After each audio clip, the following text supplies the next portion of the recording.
Assalamu alaikum and a good day to all of you. Thank you for tuning in to watch this video. This is the 22nd episode in the Science and History series. You will find the link to the series playlist containing all the earlier episodes in the description as well as at the end of this video. So please do watch the others if you have missed any. Okay, so now on to this episode.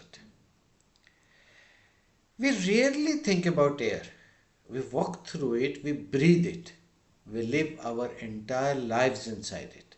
And yet most of the time we treat it as nothing.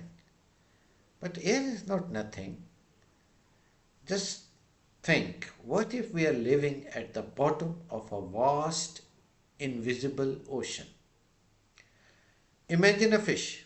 It does not notice water, not because water is unimportant, but because water is everywhere. In the same way, we do not notice air. It surrounds us, it presses on it, it moves around us. If air had a color, we would feel submerged all the time. Air is not emptiness, it is matter.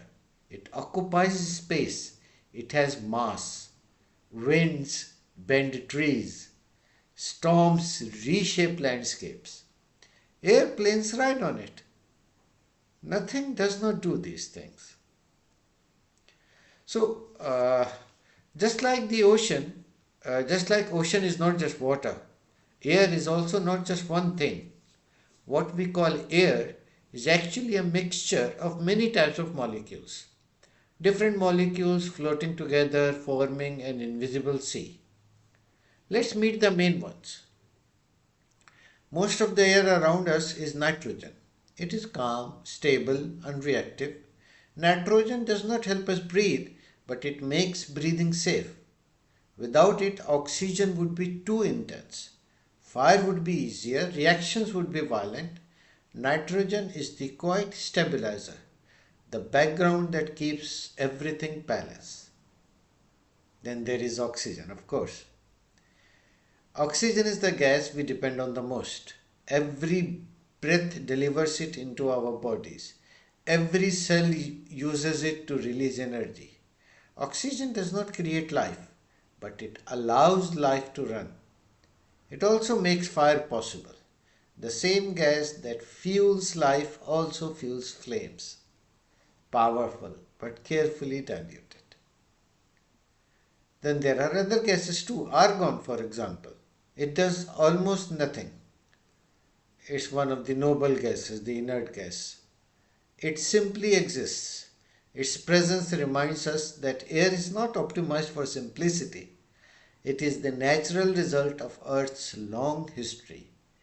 Even our invisible ocean has quiet passengers. Carbon dioxide. Carbon dioxide is present in quite small amounts, yet its role is enormous. Plants depend on it to grow. It helps regulate Earth's temperature. Too little, life struggles. Too much, balance is disturbed.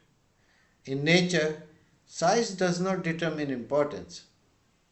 And just one reference, the climate change that you might have heard about and the global warming, the almost scientific consensus is because of the high volume of carbon dioxide that has been produced in our atmosphere.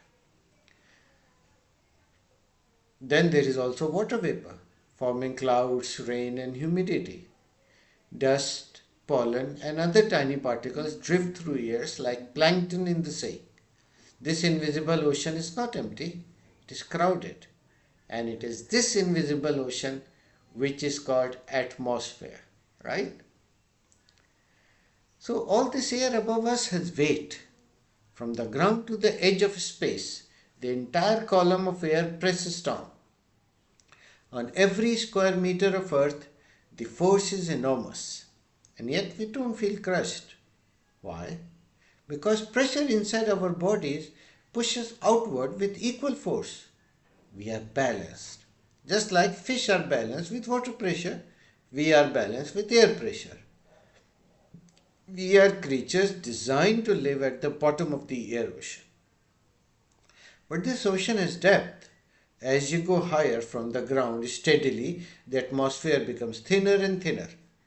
Also, as you all are aware, there is no clear boundary between Earth's atmosphere and space. It's just that the molecules of atmosphere becomes less dense, thinner, thinner, thinner, and eventually you don't find any up there. As we go higher above the ground, there is less air above us. The invisible ocean becomes thinner. This means the air pressure drops. There is still oxygen in the air, but the pressure pushing oxygen into our lungs is weaker. So, with every breath, fewer oxygen molecules enter the blood. Then the body struggles to keep up. That's why if we go higher on a higher elevation like on mountain tops and places like that, we breathe faster. Our hearts beat harder. That is why we feel short of breath. It's not that oxygen disappears, it is that the air ocean becomes too thin to support us comfortably. Just like a deep sea fish struggles near the surface, we struggle when we rise too high above our natural depth. This is why airplanes and mountain shelters are pressurized. They recreate the depth where our bodies belong.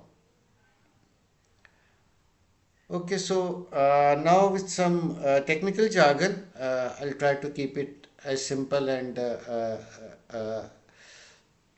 as possible. So the layers of air that are in our atmosphere, the scientists have given them names. The one we live in is called troposphere. This is where all the weather occurs and where almost all life on Earth exists. Above it lies the stratosphere, home to the ozone layer that helps shield life on our planet from the ultraviolet light from the sun. The O3 molecules, right? The one above the stratosphere is called mesosphere. This is where most of the small interplanetary particles, the meteorites, get burned and stopped. The meteor shower happens here. Then after that there is the thermosphere. It absorbs high energy ultraviolet and X-rays from the sun.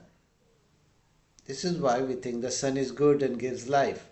If it weren't for the air in the stratosphere and thermosphere blocking the harmful part of the sun's rays, we would all be dying of cancer and burning if exposed directly to the full wrath of sunlight. Also, since it also interacts with the solar wind, the charged particles ejected from the sun, this interaction produces aurora, what's also called the northern lights, right? And after that, the last layer is called the exosphere. Here the atmosphere is so thin it kind of blends with the particles in the space and the Earth's atmosphere ends. This is where most of the satellites orbit the Earth. So continuing on, air does more than support us. It surrounds us. As discusses, it protects us. Meteors burn up before reaching the ground. Harmful radiation is filtered. Temperatures are softened. There is something really interesting that we often misunderstand.